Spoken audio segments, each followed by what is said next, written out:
Hello, कैसे हैं आप सब। मैं आपका मेंटर और आप देख रहे हैं लर्निंग इंग्लिश विदाउट रूल्स का एक नया और फ्रेश सेशन। छुट्टियां समाप्त हो चुकी है, विशेष करके शिक्षकगण की तो हो चुकी है। विद्यार्थी अभी भी बहुत सारे छुट्टियों में डूबे हुए हैं, पता नहीं। खैर, मैं तो यही कहूंगा कि जाग जाइए प्रभु, छुट्टियां समाप्त हो चुकी है और अब ये छुट्टी 3 महीने तक नहीं आने वाली है।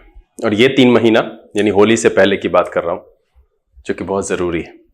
फिर एक छोटी सी छुट्टी मिलेगी और उसके बाद फिर 6-7 महीने के लिए छुट्टियां नहीं होंगी।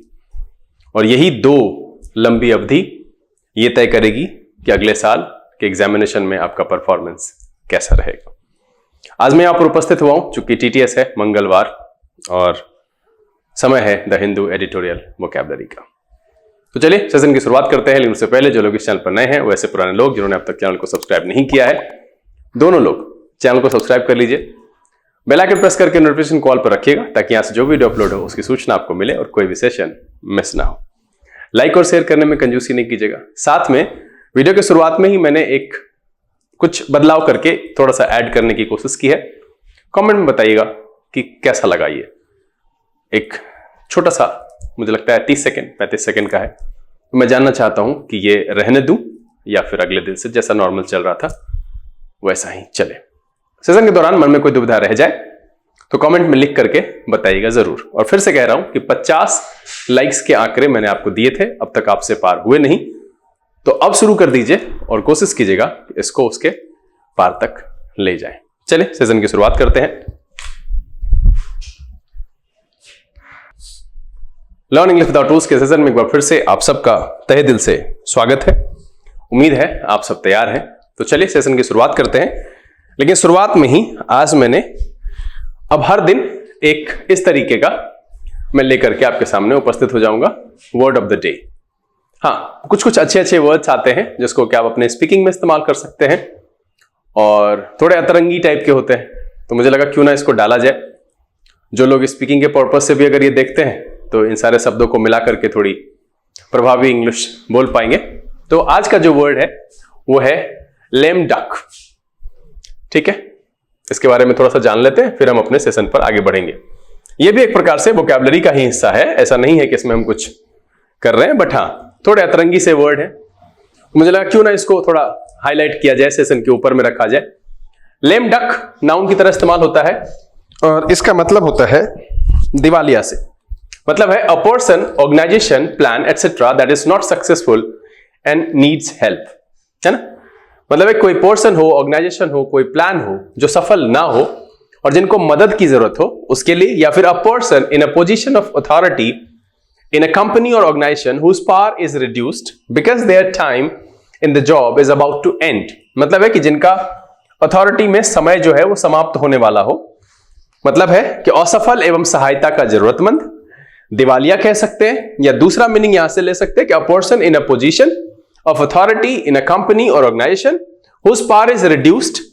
अब देखिए पावर रिड्यूस हुआ है तो दूसरे कारण से भी हो सकता है कि मान लीजिए कि नए प्रेसिडेंट का चुनाव हो गया है, तो तात्कालिक जो 1-2 दिन के लिए रहते हैं उस बीच में, उसको आप लेम डक कह सकते हैं। घट गई शक्ति क्योंकि नए का चुनाव हो चुका है, घोषणा हो चुकी है, रिजल्ट आ चुका है यहां पर, या उसका जो जॉब है वो वही कहने का है कि the job is about to end. तो ऐसे कहते हैं दिवालिया। एग्जाम्पल देख लेते हैं। It is frustrating that the present MD is a lame duck and can't really change anything very much. कह रहा है it is frustrating that the present MD is a lame duck and can't really change anything very much. अब मैं चाहूंगा कि इस पर आप लोग एक एक वाक्य बना करके कमेंट में लिखिए। आप इस पर क्या सेंटेंस सोचते हैं अपने हिसाब से कोशिश करके बनाइएगा, मीनिंग आपके सामने। चलिए सेशन को आगे बढ़ाते हैं। अगला जो मतलब पहला वर्ड है वो है मैनिफेस्टो। बहुत ही कॉमनली यूज्ड है, बहुत सारे चुनाव इस देश में होते हैं तो आपको कहीं ना कहीं ये सुनने के लिए मिल जाता है। मैनिफेस्टो नाउन की तरह इस्तेमाल होता है और इसका मतलब है written statement of the beliefs, aims and policies of an organisation, specially a political party.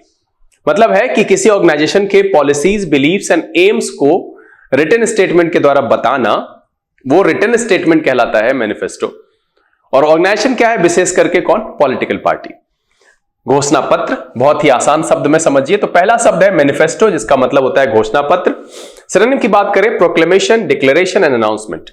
क्या हो जाएगा? प्रोक्लेमेशन, डिक्लेरेशन एंड अनाउंसमेंट को इसके सिनोनिम के तौर पर रखा है। एंटोनिम मुझे यहां लगा नहीं, मैंने छोड़ दिया है। एग्जाम्पल देख लेते हैं।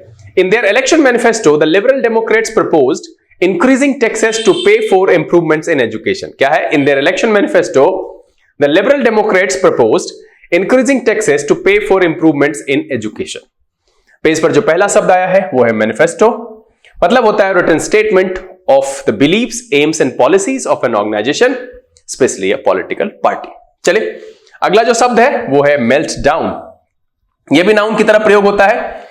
मेल्ट डाउन का मतलब है complete failure, specially in financial matters, मतलब है पूर्ण तरह से फेल हो जाना, विशेष करके किसमें? तो वित्तीय मामलों में, फाइनेंशियल मैटर्स में।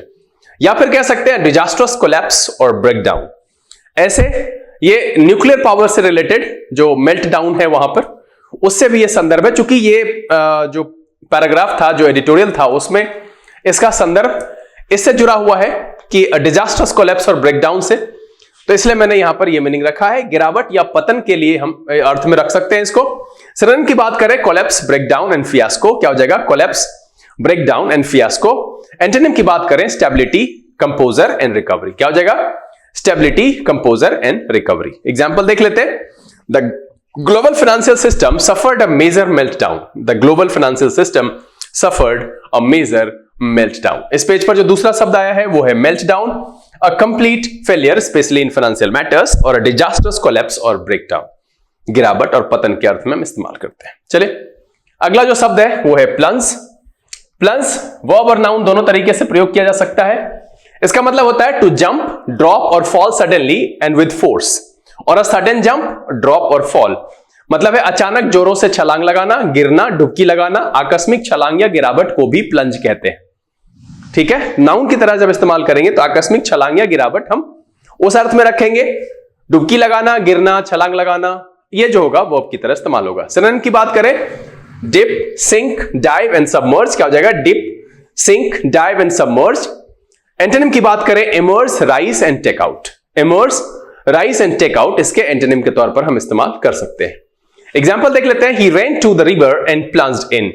He ran to the river and plunged in. इस पेज पर जो पहला शब्द, सेशन का तीसरा, plunge, to jump, drop or fall suddenly and with force, और a sudden jump, drop or fall, इस अर्थ में हम plunge का प्रयोग करते हैं।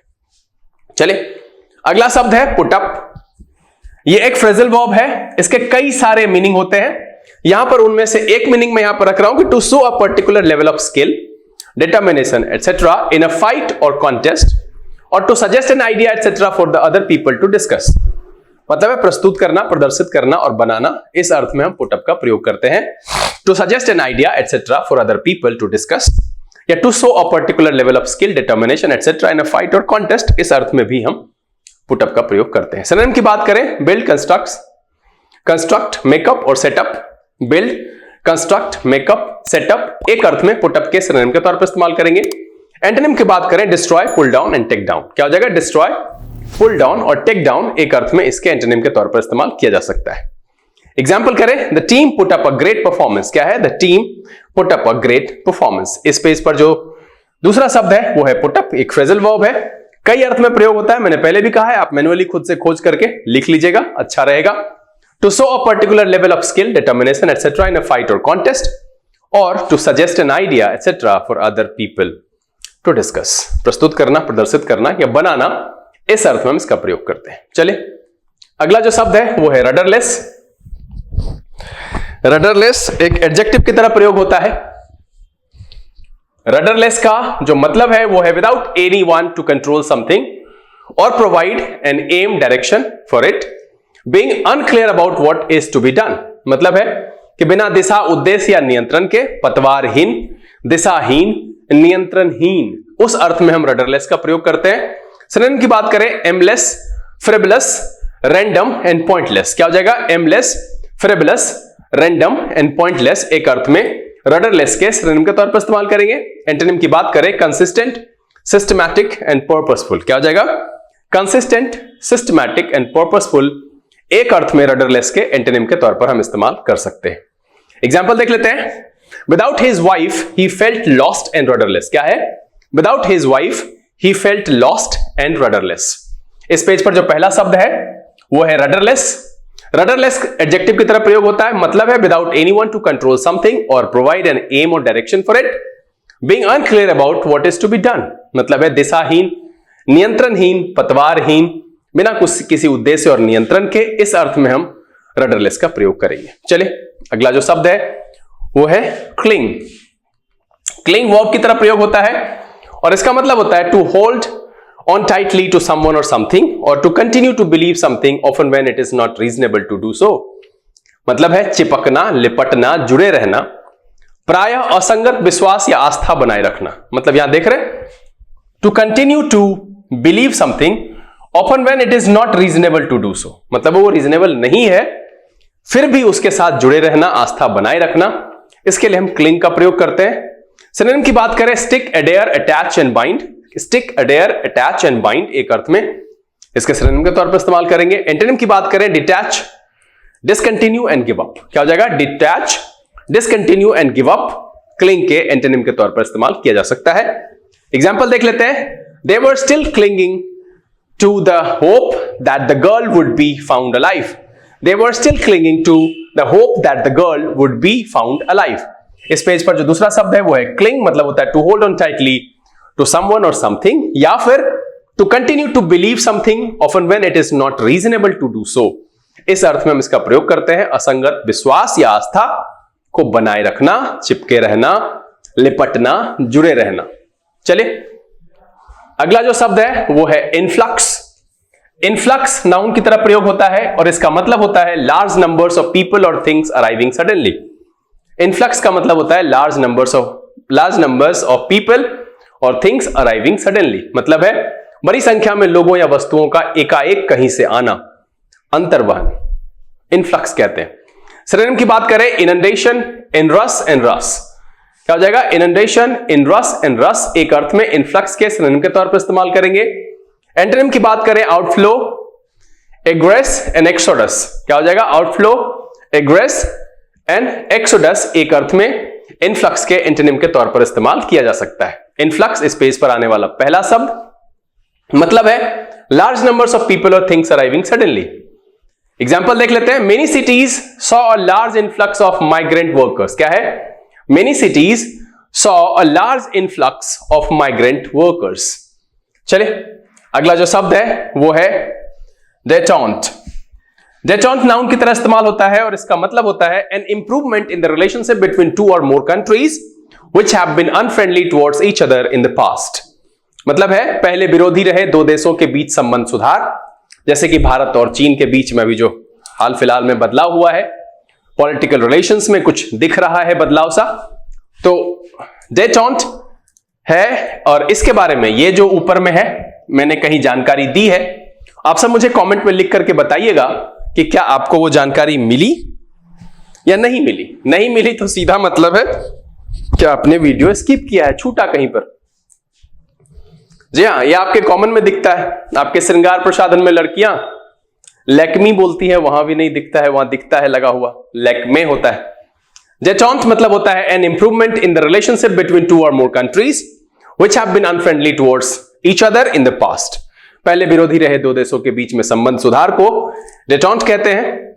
सिनोनिम की बात करें रेप्रोचमेंट, एक्विसेंस एंड एक्सेप्टेंस। क्या हो जाएगा? रेप्रोचमेंट, एक्विसेंस and acceptance.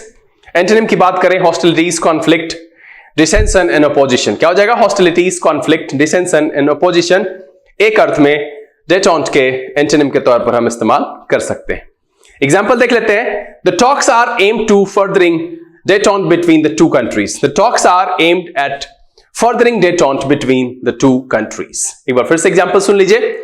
The talks are aimed at furthering detente between the two countries। इस पेज पर जो दूसरा शब्द है वो है detente, मतलब होता है an improvement in the relationship between two or more countries which have been unfriendly towards each other in the past।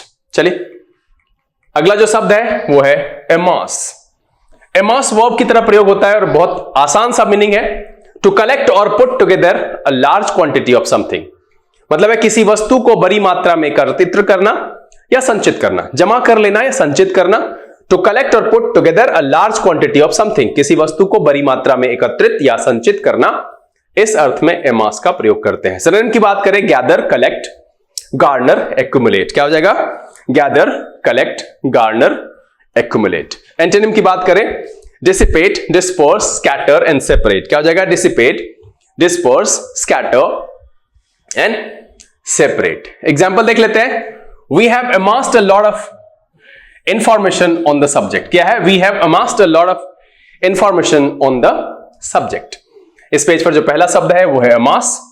To collect और put together a large quantity of something, किसी वस्तु को बड़ी मात्रा में एकत्रित या संचित कर देना, इस अर्थ में हम amass का प्रयोग करते हैं। चलिए अगला जो शब्द है वो है ट्रांसग्रेस।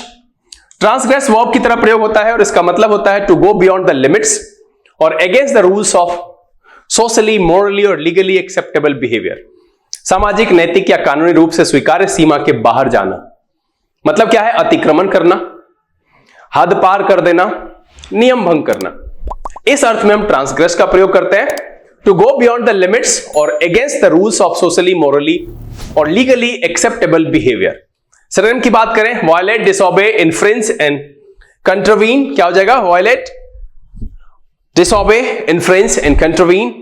एंटोनिम की बात करें, obey, comply with, adhere to and abide by. क्या हो जाएगा? Obey, comply with, adhere to and abide by एक अर्थ में ट्रांसग्रेस के एंटोनिम के तौर पर इस्तेमाल किया जा सकता है। चलिए एग्जांपल देख लेते हैं। He transgress the unwritten law of his ilk by marrying her. क्या है? He transgress the unwritten law of his ilk by marrying her.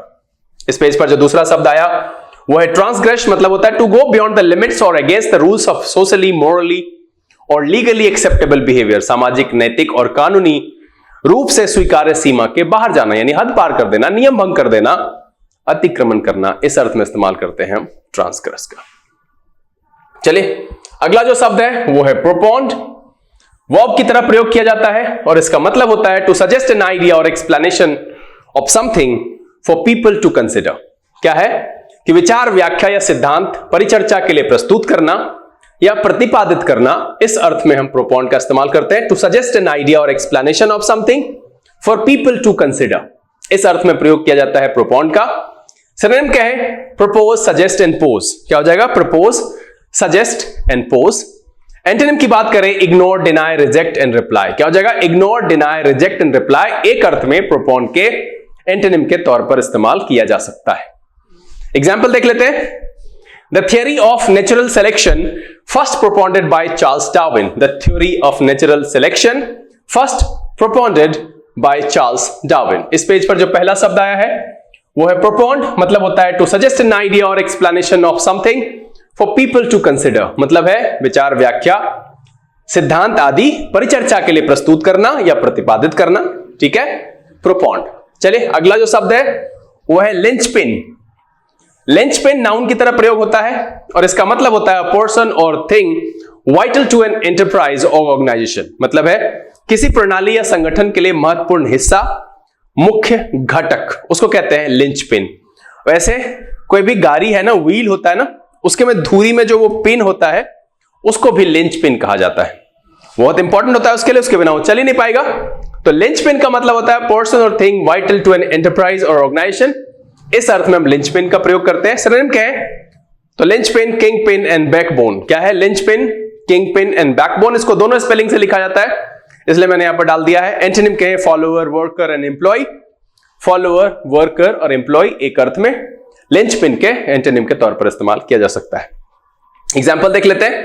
Nurses are the linchpin of the National Health Service. Nurses are the linchpin of the National Health service.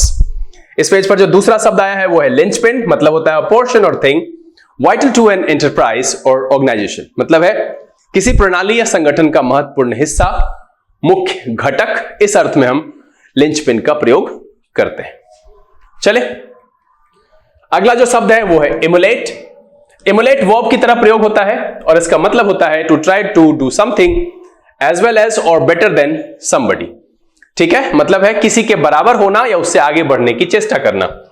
To try to do something as well as or better than somebody, यहां पर ये मतलब किसी के बराबर होना, उसको copy करना या उससे बेहतर करने की कोशिश करना। इमुलेट सिनोनिम क्या है? Imitate, copy, mirror and mimic. क्या हो जाएगा? Imitate, copy, mirror and mimic एक अर्थ में इमुलेट के सिनोनिम के तौर पर इस्तेमाल किया जा सकता है। एंटोनिम मुझे लगा नहीं इसलिए मैंने यहां पर रखा नहीं है। एग्जाम्पल देख लेते हैं। They hope to emulate the success of other software companies. They hope to emulate the success of other software companies. इस पेज पर जो पहला शब्द है वो है इमुलेट, मतलब होता है to try to do something as well as or better than somebody, मतलब है किसी के बराबर होना या उससे बेहतर करने की कोशिश करना, चेष्टा करना, उसको कहते हैं इमुलेट। चले अगला जो शब्द है वो है मेटिकुलस। ये एक एडजेक्टिव की तरह प्रयोग होता है। मेटिकुलस का मतलब होता है giving or showing great attention to detail or very careful, मतलब है कि जो बारीकियों को, ब्योरों पर बहुत ध्यान देता है, बहुत सतर्क हो, अति सावधान हो, उसके लिए हम कहते हैं meticulous. Giving or showing great attention to detail or very careful, इस अर्थ में मेटिकुलस का प्रयोग करते हैं। सिनोनिम की बात करें, careful, diligent and scrupulous. Careful, diligent and scrupulous. Antonym की बात करें, केयरलेस, स्लोपी एंड स्लैपडेस। क्या हो जाएगा? केयरलेस, स्लोपी एंड स्लैपडेस इसके एंटोनिम के तौर पर, मेटिकुलस के एंटोनिम के तौर पर इस्तेमाल किया जा सकता है। एग्जाम्पल देख लेते हैं। Their room had been prepared with meticulous care। क्या है? Their room had been prepared with meticulous care। इस पेज पर जो दूसरा शब्द आया है वो है मेटिकुलस, मतलब होता है giving or showing great attention to detail, very careful, बारीकियों पर पूरा ध्यान देने वाला, है ना, एकदम परफेक्शन की हद तक। ब्योरों पर बहुत ध्यान देने वाला, बहुत सतर्क और अति सावधान, इस अर्थ में हम मेटिकुलस का प्रयोग करते हैं। चलिए सेशन का अगला और आखिरी शब्द है ओबिसेंस। ओबिसेंस नाउन की तरह प्रयोग होता है और इसका मतलब होता है respect for and willingness to obey somebody और something. Respect for and willingness to obey somebody और समथिंग, सम्मान, आदर या आज्ञा का पालन करना या झुक करके जो प्रणाम करते हैं उसके लिए भी ओबिसेंस का प्रयोग किया जाता है। सिनोनिम की बात करें, वेनरेशन, रिस्पेक्ट एंड डिफरेंस। क्या हो जाएगा? Veneration, respect and difference. Antonym की बात करें, डिसरिस्पेक्ट, रूडनेस एंड इंसल्ट। क्या हो जाएगा? Disrespect, rudeness and insult. Synonym क्या है? Veneration, respect and difference. Antonym की बात करें, डिसरिस्पेक्ट, रूडनेस एंड इंसल्ट एक अर्थ में ओबिसेंस के एंटोनिम के तौर पर हम इस्तेमाल कर सकते हैं। सिनोनिम के लिए वेनरेशन, रिस्पेक्ट एंड डिफरेंस का इस्तेमाल करेंगे। एग्जांपल देख लेते हैं। The players paid obeisance to their coach. The players paid obeisance to their coach. Obeisance इस पेज पर आने वाला पहला शब्द और सेशन का आखिरी। Respect for and willingness to obey somebody और समथिंग, सम्मान, आदर या आज्ञा का पालन, इस अर्थ में हम इस्तेमाल करते हैं ओबिसेंस का। उम्मीद है कि आज का सेशन लाए गए कुल मिलाकर के 16 शब्द, जिसमें 15 वर्ड्स के तौर पर रखा और एक रखा मैंने वर्ड ऑफ द डे। मुझे बताइएगा कि ये शुरुआती में जो वर्ड ऑफ द डे मैंने रखा, क्या मैं इसे कंटिन्यू करूं या नहीं। अगर ये आपको पसंद आया तो मुझे लिख करके जरूर बताइएगा। साथ में उम्मीद तो ये है कि जो 16 के 16 शब्द थे सब नए थे, आपको काफी मजा आया पढ़कर और ये सेशन पसंद आया। अगर ये वीडियो अच्छा लगा आप इसको लाइक कर दीजिए। अब तक चैनल सब्सक्राइब नहीं किया है तो प्लीज सब्सक्राइब कर लीजिए। बेल आइकन प्रेस करके नोटिफिकेशन कॉल पर रखना नहीं भूलेगा, ताकि यहां से जो वीडियो अपलोड हो उसकी सूचना आपको मिले, कोई भी सेशन मिस ना हो। समय यहां से बिता लेने का, बहुत जल्द इस तरह के एपिसोड के साथ फिर आपके सामने उपस्थित होंगे। तब तक के लिए आप घर में रहिए, अपना और अपने परिवारजनों का ख्याल रखिए। लेकिन अब पढ़ना लिखना शुरू कर लीजिए, फेस्टिवल खत्म हो चुका है। लर्निंग विदाउट टूल्स से this is BK Singh signing off. Keep reading, keep practising. Thank you, God bless you.